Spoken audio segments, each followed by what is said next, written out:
వెళ్ళిందంట. కింద వచ్చిన చూడండి. యెహోవా ఆత్మ సౌలును విడిచిపోయి యెహోవా యొద్ద నుండి దురాత్మ ఒకటి వచ్చి అతనిని వెరపింపగా సౌలు సేవకులు దేవుని యొద్ద నుండి వచ్చిన దురాత్మ ఒకటి నిన్ను వెరపించి ఉన్నది. అందరి మీద ఉన్నది ఒక్క ఆత్మే అవదు.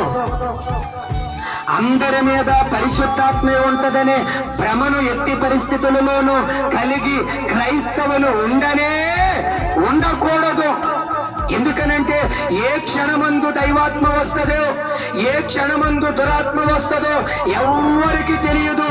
ఇదిగో ఆత్మలను పొందుకుంటున్నటువంటి వారి క్యారెక్టర్ మీద ఆధారపడి ఉంటుంది.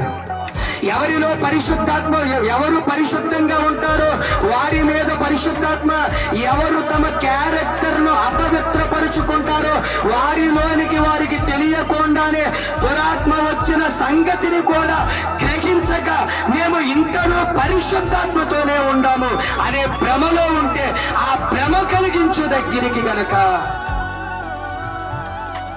ఆత్మను పొందుకోవాలనే ఆతృత కలిగి తైలాభిషేకం అని పరుగులెత్తారనుకోండి, అప్పుడు అక్కడ ఉన్నటువంటి ఆత్మే మీ వెంట కూడా మీ ఇంటికి కూడా వస్తుంది అన్నటువంటి విషయాన్ని చెబుతున్నాను.